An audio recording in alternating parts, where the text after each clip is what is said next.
Dans notre cours de grec ancien, qui faisait suite à une initiation, nous avons revu brièvement l'alphabet, majuscules et minuscules. Nous avons évoqué dans les grandes lignes les 4 cas principaux dans les déclinaisons: nominatif, accusatif, génitif, datif. Et nous avons traduit 2 petites phrases simples mais réelles. Une première d'Aristote, Enos atopoudotentos talla sum bainei. Une absurdité ayant été accordée, fût-elle unique, les autres arrivent. Enos renvoie au chiffre 1 au génitif, on peut également traduire par une première absurdité ayant été accordée. Assez proche de l'adage latin ex falso sequitur quod libet, du faux il s'en ensuit n'importe quoi. Maxime de logique qui explique entre autres la table de vérité de l'implication A implique B. Et une parole d'Héraclite, Ubrim cres benonai malone purcaien. Il faut éteindre l'hubris plus qu'un incendie. Hubris, c'est-à-dire essentiellement la démesure, que je laisse ici en grec ancien. Ce mot n'a pas tellement vieilli, le monde vit dans une hubris exponentielle de plus en plus délirante. Le chômage de masse est une hubris, le chaos migratoire également. Toute cette démesure est savamment orchestrée par les oligarchies supra-étatiques pudiquement qualifiées d'aristocratie internationale, en accord avec les États largement corrompus par elles, qui deviennent finalement les ennemis de leur propre peuple, sommés de se laisser ainsi terroriser au nom de ce qu'ils appellent mondialisation. Les citoyens comprendront-ils un jour que cette globalisation se fait sur leur dos, sur leur terrassement, sur leur asservissement, au profit d'une poignée de gangsters en col blanc, de lobbies, de mafias, de cercles, de quelque nom qu'on les appelle, bref, d'une élite non élue sans foi ni loi, qui ne roule que pour elle-même. Mais il faut noter que si l'Europe est la seule région du monde qui doit subir cette hubris qui vise à affaiblir ses autochtones, car on entend parler d'immigration, d'invasion, de remplacement de population sans que jamais la cause soit recherchée par les observateurs, c'est que l'Europe est l'unique foyer idéologique d'où a émergé depuis toujours, pourrions-nous dire, depuis les antésocratiques, une critique radicale des deux sacralités, l'État et l'argent. Il s'agit donc de diluer ce regard incisif millénaire par le nombre, par la submersion extra-européenne. Il suffit de se souvenir du chahut banlieusard de 2005 pour comprendre que les halogènes sont à 10 000 lieues d'émettre ce type d'analyse politique. Il n'y a pas eu de manifeste, de discours, de revendications circonstanciées, rien. Juste un peu d'argent, de la thune, pour imiter leur langage. Ce qui entre précisément dans l'aliénation capitalistique de ce que Guy Debord a appelé dès novembre 1967 le spectacle de la marchandise. Le spectacle, c'est-à-dire l'apparence, avec cette tromperie sous-jacente permanente de la part des manipulateurs, n'est vrai que ce qui apparaît, ce qui fait que le faux est consubstantiel à toutes les vérités officielles du pouvoir. Quand on écrit du grec ancien à la main, chaque caractère est clairement détaché, il n'y a pas de ligature entre les minuscules. Je reprends ici le mot d'Aristote, enos atopoudotentos talla sum bainei, qui se trouve au chapitre 3 du livre premier de la Physique Acroasis d'Aristote. Physique Acroasis, c'est-à-dire une physique destinée à être écoutée par un cercle restreint d'initiés, Acroasis audition. Enos atopoudotentos est un génitif absolu, une absurdité ayant été donnée dans le sens d'accorder. On appelle absolu ce genre de proposition participiale parce qu'elle est indépendante de la syntaxe. On peut la mettre à peu près n'importe où dans la phrase parce qu'elle n'est pas syntaxiquement liée au reste. Absolu dans le sens de libre, détaché, non lié. En latin, c'est l'ablatif qui est utilisé pour ce type de formulation. On traduirait par exemple par uno absurdo dato. Le grec n'ayant pas d'ablatif, il a utilisé le génitif dans cette construction. Donc enos atopoudotentos, les 3 mots sont au génitif en grec ancien. Enos atopou est le sujet, et dotentos le participe, en l'occurrence le participe aoriste passif de didomie donné. Une absurdité ayant été accordée, par exemple si à l'issue d'un conflit on quantifie le nombre de victimes à 6, et si sur un site déterminé quelques décennies après, on révise à la baisse pour cet endroit en particulier le nombre des victimes, passant par exemple de 4 à 1, ce qui revient à soustraire 3 au chiffre global. parce que passer de 4 à 1 revient à soustraire 3. On obtient alors logiquement la soustraction 6 moins 3.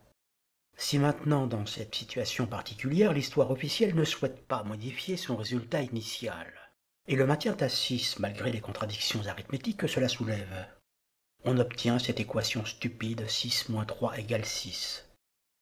On peut tout à fait se satisfaire de cette absurdité en vertu du principe d'Aristote et nos atoupou de tentos.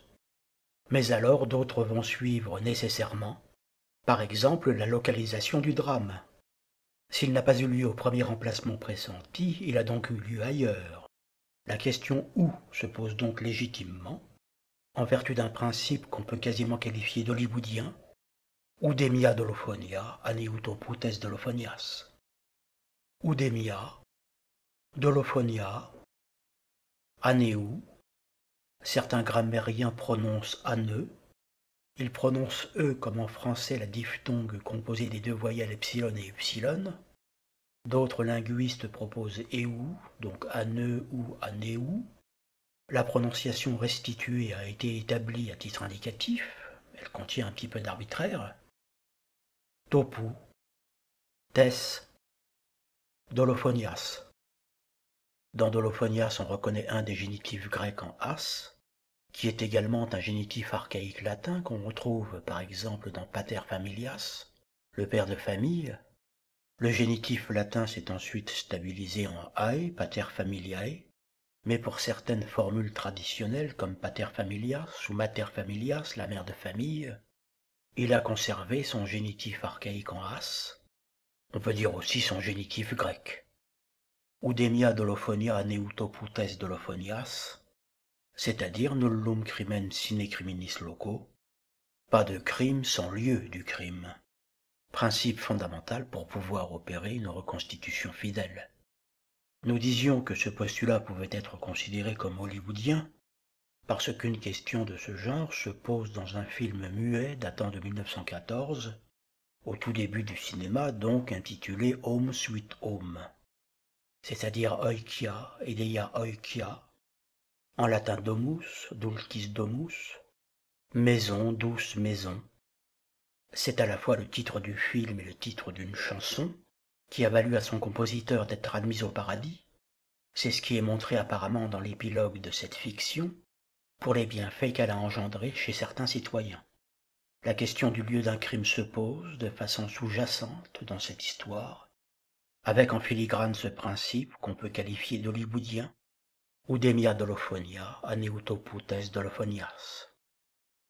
Notez qu'Edeia, l'adjectif douce au féminin, Edeia oikia douce maison, oikia Edeia oikia au nominatif, c'est un nominatif en tant que cas zéro car il n'y a pas de phrase.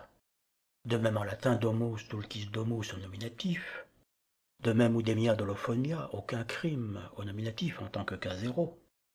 Notez donc qu'Edeia a donné hédonisme en français, avec un H initial qui est la translittération de l'esprit rude sur l'état initial d'Edeia. L'hédonisme qui est une philosophie qui place le plaisir, la douceur de vivre, comme dans la chanson Home Sweet Home qui exalte le foyer domestique, au centre de la vie et de la morale. On retrouve le kappa d'oikia dans le français économie. Nomos, c'est la loi, économie littéralement la loi de la maison, ou encore métèque, dont l'origine n'est pas complètement certaine, mais qui peut signifier dans la maison, au milieu de la maison, ou encore en accord avec la maison, si l'on considère la préposition méta en grec ancien. À l'époque, le terme n'a rien de péjoratif. Le métèque est un étranger domicilié dans la cité et protégé par la loi, mais n'a pas de droit civique, il n'accède pas à la citoyenneté. Aristote est le métèque le plus célèbre d'Athènes. Il a été admis à l'Académie de Platon à l'âge de 17 ans, aux alentours de 367 avant notre ère, Platon ayant remarqué sa très vive intelligence. Notez que le génitif absolu grec, qui correspond à l'ablatif absolu latin, ici par exemple enos atopudotentos, qui correspond à uno absurdodato, notez donc que cette structure existe en français, mais on ne l'appelle pas de cette façon. C'est une proposition participiale isolée, comme par exemple toute proportion gardée. Garder n'est pas ici un adjectif, c'est un participe passé passif, qui signifie ayant été gardé. Ce type de locution est détaché du reste de la phrase, c'est donc l'équivalent d'un génitif absolu grec. Elle signifie après que toutes les proportions ont été gardées, si la phrase est au présent, ou après que toutes les proportions eurent été gardées si la phrase est au passé. Attention, pas de subjonctif après que en français, toujours l'indicatif. Le passé composé ont été gardés si la phrase est au présent, même si c'est pas très joli, c'est comme ça qu'on doit dire, parce qu'on est intoxiqué au subjonctif après la conjonction que, mais dans certains cas c'est fautif comme ici, ou le passé antérieur eurent été gardés si la phrase est au passé. Ne pas confondre par exemple bien que qui implique le subjonctif, bien que toutes les proportions aient été gardées subjonctif présent passif, ou bien que toutes les proportions eussent été gardées subjonctif imparfait, avec après que qui doit être suivi d'un indicatif, notamment du passé antérieur quand la phrase est au passé. Autre expression française qui simule un génitif absolu grec, toutes choses égales par ailleurs. Formule qu'on utilise pour isoler un paramètre qu'on étudie sans modification de la situation dans son ensemble. On voit qu'il y a un adjectif, l'adjectif égal au pluriel, mais le participe de cette proposition participiale est sous-entendu.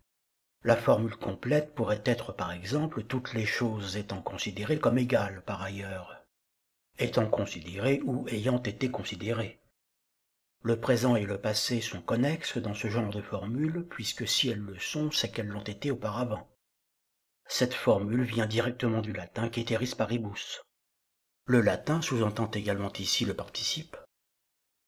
La formule intégrale pourrait être par exemple ceteris paribus sic stantibus. Littéralement, toutes les autres choses se maintenant, stantibus sic ainsi. En latin classique, le verbe être n'a pas de participe, ni présent, on ne peut pas dire étant, la philosophie l'a inventé mais le latin classique ne l'a pas, ni passé, on ne peut pas dire été avec le verbe être. Donc on ne peut dire ni étant ni été, on ne peut pas dire toute chose étant égale par ailleurs. Donc soit on le sous-entend, puisqu'on ne peut pas l'écrire, soit on pallie cette carence. Attention au passage, le verbe pallier est transitif direct, on pallie quelque chose. Ne pas confondre avec la construction du verbe remédier par une imitation erronée. On remédie à quelque chose, on pallie quelque chose. Du latin pallium, qui est un manteau pour pallier le froid. Les Grecs anciens n'ont pas utilisé le génitif absolu pour exprimer ce type d'expression, dont on a besoin tôt ou tard en sciences ou en philosophie. On ne peut pas forcément calquer une syntaxe allant d'une langue à une autre. Ils disent par exemple ean talla tauta uparkei. On trouve cette expression au chapitre 8 du livre 4 de la Physica Croasis d'Aristote. Un peu plus loin dans ce même chapitre, il utilise une formule approchante. Mot à mot ean, si toutefois. Talla, littéralement les autres choses. Tauta, elle-même. Uparkei existe. Existe, sous-entendu sans modification, sans changement, comme auparavant. Uparkei, subjonctif présent d'uparko, exister, être là. Subjonctif appelé par la conjonction ean, si du moins, au cas où. Uparko composé du préverbe upo en dessous. Et arco commencer, uparko commencer en dessous, donc naître et finalement exister, être là. On reconnaît le subjonctif présent à la finale eta iota souscrit. La finale du présent est epsilon iota, on l'a vu avec sumbainei. Au subjonctif, c'est eta iota souscrit. Talla est une première crase pour ta alla, les autres choses. Et tauta, une deuxième crase pour ta auta, elle-même. Talla tauta, les autres choses elles-mêmes. Uparkei est à la troisième personne du singulier parce que le sujet talla tauta est un neutre pluriel. C'est un caprice de la grammaire grecque. Le neutre pluriel est considéré dans son ensemble, d'où le verbe au singulier. Les Anglais disent other things being equal. Autre formule française qui correspond au génitif absolu grec ou à l'ablatif absolu latin, toute voile dehors. Dans cette locution, le participe est également sous-entendu. L'énoncé complet serait par exemple toutes les voiles étant dehors ou ayant été mises ou déployées dehors. C'est bien l'équivalent d'un génitif absolu grec, étant donné que ce complément peut se mettre n'importe où dans la phrase. C'est une proposition absolue en tant qu'elle n'est pas liée syntaxiquement au reste. Notez que parfois on renonce à traduire en français. C'est le cas par exemple de mutatis mutandis. Mutandis est un adjectif verbal à l'ablatif neutre pluriel, littéralement les choses devant être changées. Mutatis est un participe passé passif également à l'ablatif au neutre pluriel, littéralement ayant été changé. Ce qui devait être changé ayant été changé. On utilise cette expression quand on compare deux situations et quand on veut adapter les paramètres allant de l'une à l'autre. On passe de l'une à l'autre en disant simplement mutatis mutandis, ce qui évite une longue formule indigeste. En grec ancien, on traduirait mutatis mutandis par kat analogian, analogian à l'accusatif appelé par la préposition kata. L'alpha final de kata était l'idée devant une voyelle. Kata veut dire ici selon, kat analogian littéralement selon la correspondance. Mais comme analogia renvoie aussi à la proportion, kat analogian traduit également le prorata. Du latin prorata rationné, rata participe passé féminin du verbe reor, penser, par extension calculer, littéralement pro en fonction de rationner la proportion, rata calculer. Le prorata est un calcul de proportion, ça correspond mathématiquement à la règle de 3.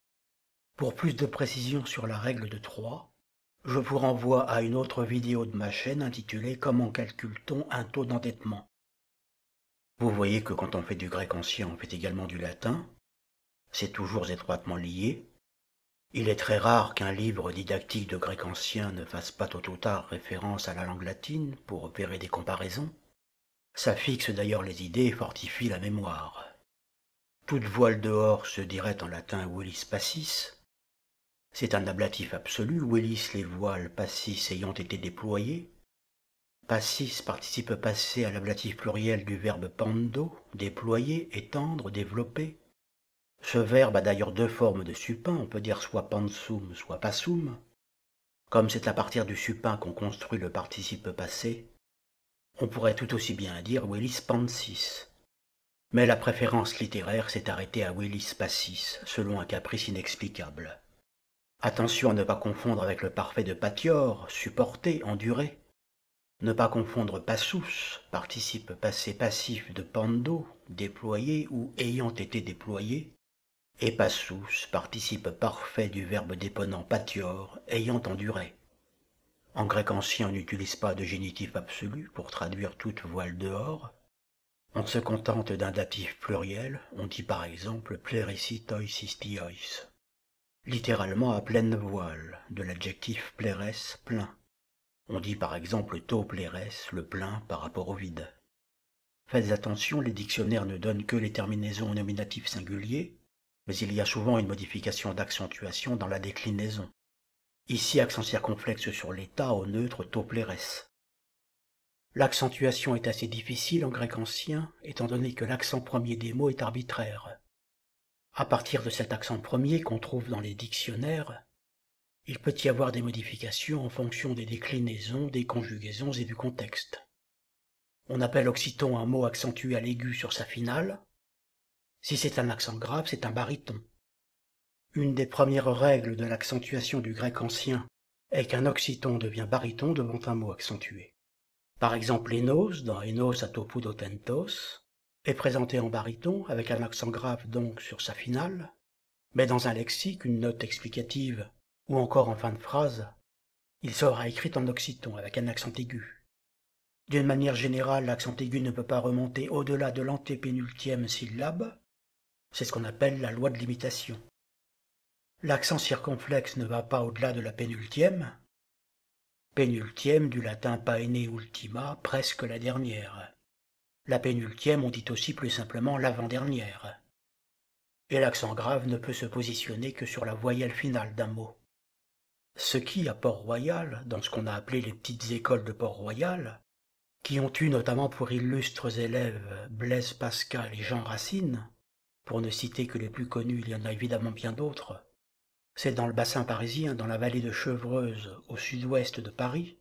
Port-Royal des Champs est aujourd'hui classé monument historique, c'est un musée national. Ce qui donc, à Port-Royal, s'énonçait par ces quelques aimables vers, propres à réjouir la jeune intelligence française. L'aigu peut en 3 lieux passer, sur brève ou longue se placer. Le circonflexe une longue M, en la finale ou pénultième. Le grave en la fin seule est vu, pour le discours et pour l'aigu. Pour le discours, c'est-à-dire à l'intérieur d'un texte, et pour l'aigu, c'est-à-dire qu'il remplace un aigu, on l'a vu tout à l'heure. L'occiton devient baryton devant un mot accentué. Enos est un occiton, mais dans le discours, enos atopoudotentos, c'est un baryton. Un cas particulier est celui des enclitiques. Du grec enklitikos, mot qui s'appuie sur celui qui précède. Comme en français, puis-je, est-ce, allez-y. Le cas critique est celui d'un enclitique disyllabique devant un paroxyton. Dans ce cas, l'enclitique est accentué accidentellement sur sa finale. J'ai simplifié dans ce tableau sommaire par un accent aigu, mais ça peut également être un accent grave ou un accent circonflexe. Ça dépend du mot et du contexte. Dans tous les autres cas, l'enclitique reste inchangé. Autre particularité, celui des pro-paroxyton ou pro-périspomène. Dans ce cas, le mot précédent reçoit un accent aigu supplémentaire sur sa finale, et ce, que l'enclitique soit monosyllabique ou dissyllabique. C'est ce qu'on appelle un accent d'enclise. Le mot se trouve alors doublement accentué. Prenons le cas du verbe être qui est enclitique au présent de l'indicatif. Eimi, ei, esti ou estin, esmen, esté, eisi ou eisin. Le nu entre parenthèses est un nu éphelcistique. On dit aussi nu euphonique, du grec ephelkustikos, attiré à la suite. On utilise ces formes avec un nu devant une voyelle pour éviter un hiatus, ou à la fin d'une phrase. Seule la seconde personne du singulier ei est accentuée. Toutes les formes sont dotées d'un esprit doux sur la voyelle ou la diphtongue initiale, mais l'esprit n'est pas un accent. Seule la seconde personne ei est dotée d'un accent, en l'occurrence un accent circonflexe sur l'iota. Epsilon iota, esprit doux, accent circonflexe. Ei, vous êtes en traduction vouvoyante, tu es en traduction tutoyante. Comme le vouvoiement n'existe pas dans les langues anciennes, on le rend par une seconde personne du singulier, qu'il s'agisse d'un pronom, d'un adjectif ou d'une forme verbale. Et réciproquement, toute deuxième personne du singulier se traduira soit par un tutoiement, soit par un vouvoiement, en fonction du contexte ou de la sensibilité du traducteur. Prenons par exemple la forme esti ou estine à la troisième personne du singulier. En tant qu'enclitique, elle pourra avoir 6 formes selon qu'il y aura un nu éphelcistique ou non, un accent grave ou un accent aigu sur sa finale ou pas d'accent. C'est forcément une accentuation accidentelle d'enclitique parce que l'accentuation verbale est récessive, c'est-à-dire qu'elle remonte le plus haut possible jusqu'à l'antépénultième syllabe. Quand esti est accentué en tant que verbe dans une autre acception que le verbe être, par exemple il y a ou il est possible, il est accentué sur sa première syllabe, et ce n'est alors plus un enclitique. Partons de l'aphorisme d'Aristote, l'homme est par nature un animal politique, ou encore l'homme est naturellement un être sociable. Autre traduction possible de la formule o anthropos fusei politikon zoion. Cet adage se trouve au chapitre 9 du livre premier de la Politique d'Aristote. On référence aussi cette citation sous le numéro 1253a. C'est une phrase nominale, c'est-à-dire une phrase sans verbe. Le verbe être est sous-entendu, comme c'est possible aussi bien en latin qu'en grec ancien. En latin, on dirait par exemple homo naturaliter animal politicum, naturaliter ou per naturam, ou natura à l'ablatif, une sorte d'ablatif adverbial natura par nature. Puisqu'il manque le verbe être, qui est sous-entendu, on va l'ajouter en différents endroits pour remarquer les changements d'accentuation que cette transformation va occasionner. Par exemple, esti peut se trouver juste après le sujet au nominatif ou anthropos, ce qui donnerait o anthropos esti fusei politikon zoion. Esti n'est pas accentué parce que le mot précédent n'est pas un paroxyton. Pas de nu euphonique à esti parce que le mot suivant commence par une consonne. Accent d'enclise sur la finale d'anthropos devant un enclitique. Mettons esti après fusei, ce qui donne o anthropos fusei esti politikon zoion. Esti est accentué parce que fusei est un paroxyton, c'est-à-dire un mot accentué à l'aigu sur la pénultième. L'accent d'esti est grave parce que le mot suivant est accentué. Esti est donc ici un baryton. Mettons fusei estin en fin de phrase, ce qui donne o anthropos politikon zoion fusei estin. Estin reste accentué devant un paroxyton, mais il est accentué à l'aigu car il n'est pas suivi d'un mot accentué, et il est doté d'un UFL cystique en fin de phrase. Mettons fusei estin en début de phrase, ce qui donne fusei estin o anthropos politikon zoion. Estin reste accentué devant un paroxyton, mais il est doté d'un accent grave devant un mot accentué. Il est vrai que l'article O n'est pas accentué, il est simplement surmonté d'un esprit rude, mais l'article est considéré comme un proclitique, c'est-à-dire qu'il s'appuie sur le mot suivant. L'enclitique s'appuie sur le mot précédent, le proclitique sur le mot suivant. C'est ce qui explique qu'un enclitique ne peut pas se trouver en première position, car il n'aurait pas de mot précédent sur lequel s'appuyer. Et enfin, nu euphonique à estin devant une voyelle. Positionnons esti juste après politikon, ce qui donne o anthropos fusei politikon esti zoion. Esti n'est pas accentué parce que politikon n'est pas un paroxyton. Il n'a pas de nu FL cystique parce que le mot suivant commence par une consonne. Et accent aigu sur la finale de politikon devant un mot inaccentué. Politikon était baryton dans politikon zoion, mais devient oxyton dans politikon esti. Mettons maintenant estin en fin de phrase. O anthropos fusei politikon zoion estin.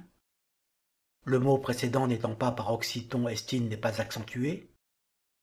Nu FL cystique en fin de phrase à estin. Et accent d'enclise sur la finale de zoion, puisque c'est un propérispomène devant un mot inaccentué. Précisons que par exception on peut mettre esti en première position, bien que ce soit un enclitique. C'est sans doute son statut de verbe qui lui donne ce privilège. Dans ce cas, il est accentué comme verbe sur la première syllabe. On en a un exemple peu après dans le même chapitre de la Physique Acroasis, où l'on explique que l'instant tonune est toujours aei, le même to auto, et en même temps pas le même ou to auto. C'est le balancement men-d, estimen esti-d, qui exprime cette contradiction. Estimen un os to auto tonun aei. Donc en un sens l'instant est toujours comme le même os to auto, et en un sens, c'est-à-dire un autre sens, il n'est pas le même os ou to auto, avec cette très fréquente opposition men-d qu'on traduit aussi par d'une part, d'autre part. La particule d qui répond à men est ici lid, delta apostrophe, devant une voyelle. À croire que Verlaine a inconsciemment paraphrasé Aristote dans son poème saturnien Mon rêve familier, puisque son inconnue n'est tout à fait la même ni tout à fait une autre. Remarquez que seul esti avec un accent aigu n'a pas été utilisé dans cette série de formulations. En effet, cette forme ne peut se concevoir que devant un mot inaccentué, donc devant un autre enclitique. Comme le verbe être est ici le seul enclitique, le cas ne s'est pas produit. Vous voyez que l'ordre des mots est très libre en grec ancien. Aristote est allé au plus simple avec une phrase nominale. En résumé, sans entrer dans les détails, retenez simplement qu'un enclitique peut être accidentellement accentué et qu'un mot peut recevoir un accent d'enclise, c'est-à-dire un accent aigu supplémentaire sur sa finale. Le mot est alors doublement accentué. Le reste, c'est l'expérience qui vous le donnera, ça vous paraîtra une évidence au fil de votre étude. Il suffit de remarquer l'accentuation des exemples que vous rencontrerez. Donnons-nous un petit exercice d'entraînement. Simplifiez la définition du temps d'Aristote. Tuto garestino chronos, arithmos kineseos, katato proteron kaiusteron. Tuto, gar, estin, o, chronos, arithmos, kineseos, kata, to, proteron, kai, ustéron. Ceci, en effet, est le temps, le nombre, du mouvement, selon, l'antérieur et le postérieur. Le temps est donc ceci, à savoir le nombre de mouvements par rapport au passé et au futur. Cette phrase se situe au chapitre 11 du livre 4 de la Physique et Acroasis. On donne également pour référence 219b pour la collection Guillaume Budet. On précise en plus garder le verbe être mais supprimer les mots inutiles. Sinon on aurait eu le choix de garder ou non le verbe être. En supprimant le verbe estine, on aurait obtenu une phrase nominale. On trouve deux mots inutiles. Touto, ceci. Touto ne fait qu'annoncer arithmos, le nombre. Le temps est donc ceci, touto, à savoir le nombre, arithmos. Et l'on peut supprimer gare, en effet, qui ne rajoute rien au sens. Quant au verbe être, on va le mettre à sa place la plus naturelle, c'est-à-dire juste après le sujet, au chronos. Ce qui donne au chronos estine arithmos kinéséos katatoprotérone kaiustérone. On doit accentuer estine devant un paroxyton. Chronos est un paroxyton puisqu'il est accentué sur la pénultième. L'accent est grave devant un mot accentué. Et nu FL cystique à l'enclitique estine devant une voyelle. Au chronos estine, le temps est arithmos kinéséos, le nombre du mouvement, kinéséos au génitif. Katatoprotérone kaiustérone, relativement à l'avant et à l'après. Il veut dire par là que l'avant et l'après, le passé et le futur, rapportés au nombre, c'est le plus et le moins. C'est-à-dire que dans cette définition, le temps est mouvement en tant que mouvement associé à un nombre. Le temps, c'est donc d'après Aristote du mouvement nombré. Nous avons donc simplifié la phrase au maximum. Nous avons supprimé touto, ceci, égard, en effet, ainsi que la virgule après chronos. Ce ne serait pas une trahison de citer Aristote de cette manière, car le sens a été respecté même si les mots ne sont pas exactement dans le même ordre. Il est d'ailleurs assez fréquent de procéder à des simplifications de ce genre. Par exemple, on cite souvent l'adage de Cicéron si naturam sequemur ducem nunquam aberabimus. Si nous suivons la nature comme un guide, jamais nous ne nous tromperons. Sequemur au futur, nous suivrons, le latin d'ici plus futur.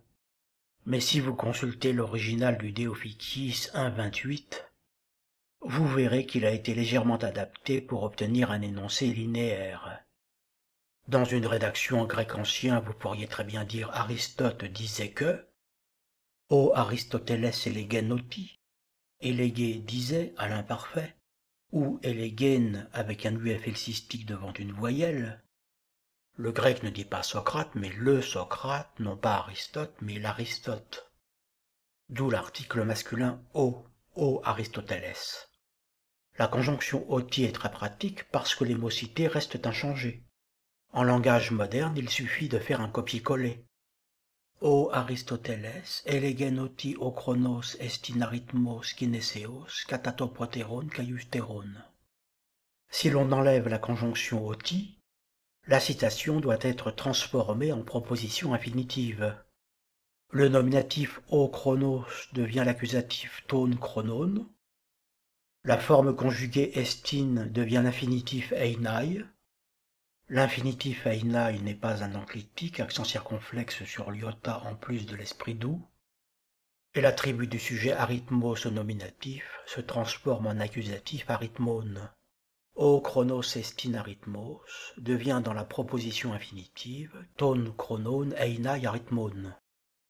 O Aristoteles elege ton chronon einai arithmon kinéséos katatoprotérone kaiustérone.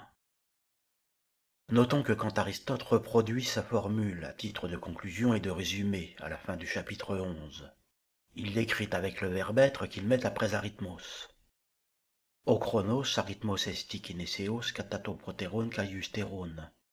Il a donc enclavé le verbe entre l'attribut du sujet arithmos et son génitif associé kinéséos, arithmos kinéséos, le nombre du mouvement. Esti n'est alors pas accentué car arithmos n'est pas un paroxyton. Arithmos reste occiton devant un mot inaccentué. Occiton accent aigu sur la finale. Dans les autres formules, arythmos était baryton, et pas de nu euphonique, car kinéséos commence par une consonne. Le nu euphonique ou FL cystique ne sert qu'à éviter un hiatus, c'est-à-dire la succession de deux voyelles appartenant à des syllabes différentes. À l'intérieur d'un mot, on ne peut pas faire autrement, mais à la frontière entre deux mots, on essaye d'éviter. Hiatus du verbe latin io, être béant, qui fait hiatum au supin. Être béant dans le sens d'ouvrir la bouche. En français, on évite les hiatus, on dit par exemple vas-y. On rajoute le S pour des raisons de prononciation. L'impératif va tout court n'a pas d'S. Ou encore mange-en, l'impératif mange n'a pas d'S. On rajoute également des T euphoniques pour le même motif, par exemple arrive-t-il. Parfois, la lettre phonique est facultative, on peut dire si on ou si l'on. D'aucuns écrivent que l'on plutôt que con avec un L euphonique, et ce à seule fin apparemment d'éviter une sonorité désagréable. Je déconseille cette graphie pour ma part puisqu'il n'y a pas de hiatus. S'il n'y a pas de hiatus, il n'y a pas lieu d'ajouter une lettre phonique. En poésie classique, le hiatus est interdit, sauf quand on ne peut pas faire autrement. Le seul cas, c'est le H aspiré, la H, la harangue. Mais cette règle est arrivée tardivement, on trouve des hiatus en poésie ancienne. Villon écrit par exemple « Frères humains qui, après nous, vivaient », ce qui serait inconcevable chez les classiques. Je vous cite avant de terminer quelques vers à ce sujet de mon Ars Poetica. L'hiatus fut interdit par la loi collégiale. La voyelle finale exclut une initiale. Quand un mot se termine par une voyelle, le mot suivant ne peut pas commencer par une voyelle, sinon il y aurait un hiatus. À l'exception du seul E muet par avant, qui s'élite souvent avec le mot suivant. Bien que le E soit une voyelle, le mot suivant peut commencer par une voyelle à condition qu'il y ait élision. On le voit plus haut par exemple avec une initiale. Le E final de une s'élide avec le I initial d'initiale. Une initiale, c'est-à-dire une voyelle initiale.